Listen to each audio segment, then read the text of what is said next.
Hola a todos. Hoy vamos a desgranar un documento que es básicamente el manual de instrucciones para construir un Estado moderno y que funcione bien en el espacio iberoamericano. Hablamos de la Carta de la Función Pública. A ver, vamos al meollo de la cuestión, a la pregunta que lo empieza todo.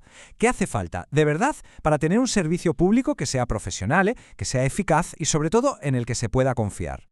Bueno, la respuesta no es nada sencilla, claro. Pero ojo, que en 2003 se dio un paso de gigante con esta carta. Y esto no fue una ocurrencia de un día para otro, ¿eh? Fue un trabajo conjunto aprobado por ministros y con el visto bueno de jefes de Estado. Y si a eso le sumas que detrás estaban organismos como el CLAD y las propias Naciones Unidas, pues te haces una idea del peso institucional que tiene esto. Es algo muy serio. Pero, atención, un punto que es crucial entender. Esta carta no es una ley que te obligue a cambiarlo todo de un día para otro. No. Es algo, yo diría que más potente. Es un marco de referencia, una guía, una fuente de inspiración. Pensemos en ella como los planos de un edificio. Cada arquitecto le dará su toque, su estilo, pero todos consultan esos planos maestros para asegurarse de que la estructura, los cimientos, sean sólidos y compartidos. Vale, para meternos bien a fondo vamos a seguir este recorrido.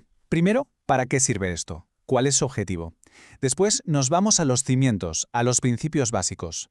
Luego, al motor, la gestión de las personas. Veremos también el papel fundamental de los jefes, de los directivos. Y terminaremos con la gran pregunta. ¿Cómo hacemos que esto pase del papel a la realidad? Venga, pues empezamos por el principio, como debe ser. Vamos a ver para qué se creó esta carta y sobre todo qué es exactamente eso de la función pública. Pongámosle nombre y apellidos. Pues la propia carta nos da la definición clave. Y es que la función pública no es solo la gente que trabaja en la administración o las leyes que la regulan, no. Es todo el sistema, el pack completo, las reglas del juego, cómo se organiza, la cultura que hay, todo lo que tiene que ver con gestionar a las personas que trabajan para el Estado. Y todo esto con un único fin, que el sistema sea profesional, eficaz y, lo más importante, que esté al servicio de la gente, del interés general. Y sus objetivos son, la verdad, muy claros. Busca tres cosas, fundamentalmente. La primera, poner negro sobre blanco, que significa tener un servicio público profesional. La segunda, crear un idioma común, que todos los países de la región hablen el mismo lenguaje en esto para poder ayudarse. Y la tercera, ser como esa pequeña chispa que enciende el motor de las reformas, que empuje a modernizar las administraciones. Bueno, ahora vamos al corazón del asunto, a lo que de verdad sostiene todo esto. Si la función pública es un edificio, como decíamos antes, esto que viene ahora son los pilares maestros, las vigas maestras. Si quitas una, se viene todo abajo.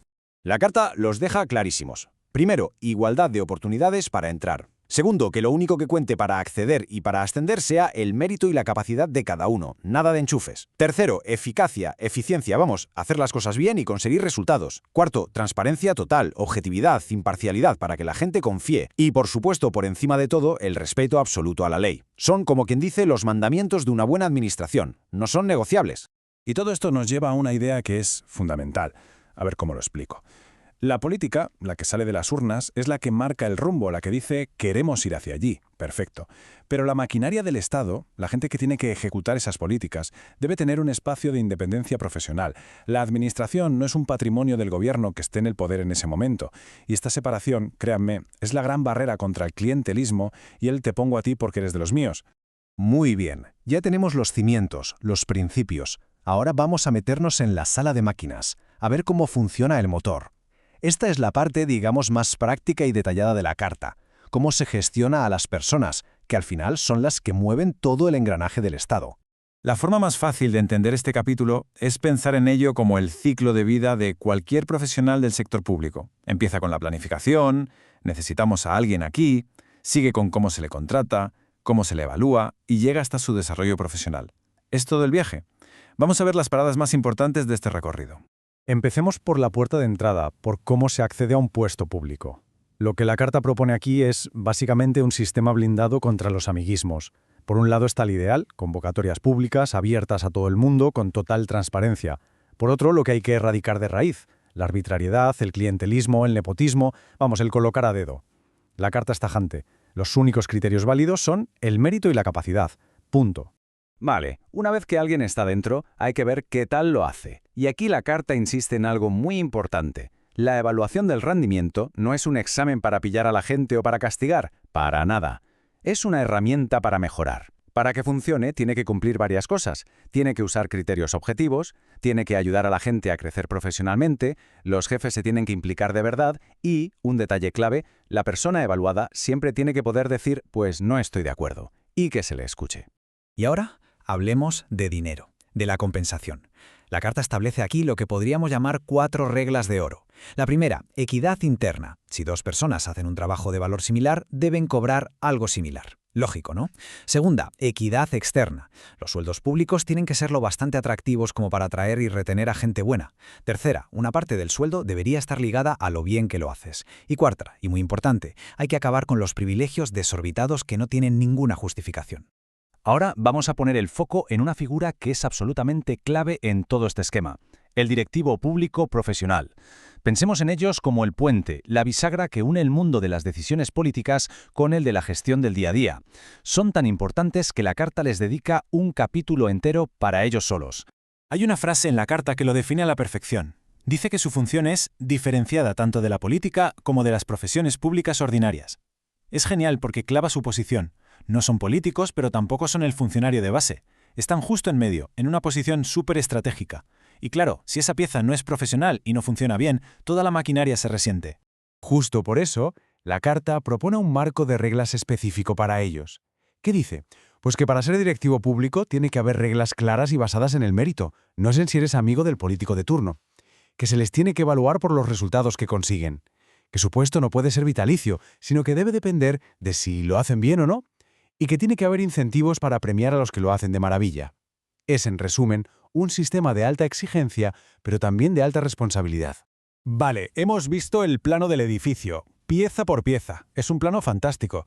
Pero claro, una cosa es el plano y otra es construir el edificio. ¿Qué hace falta para que se pueda levantar? Pues el último capítulo de la carta va exactamente de eso, de las condiciones del terreno, de lo que se necesita para que todo esto no sea una utopía y funcione en el mundo real.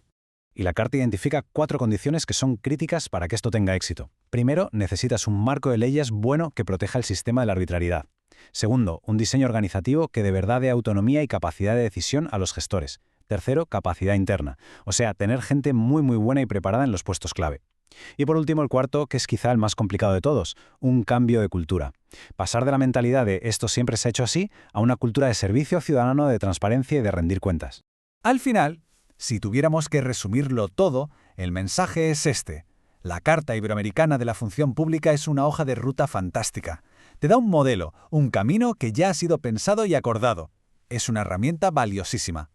Pero, y este es el gran pero, el viaje lo tiene que hacer cada país. La velocidad, las paradas, las adaptaciones, todo eso ya depende de la voluntad política y de la realidad de cada uno. Y con esto llegamos al final. Nos queda una última reflexión. Porque el plano, como hemos visto, está ahí. Los principios son sólidos, las herramientas están definidas, el plan es bueno.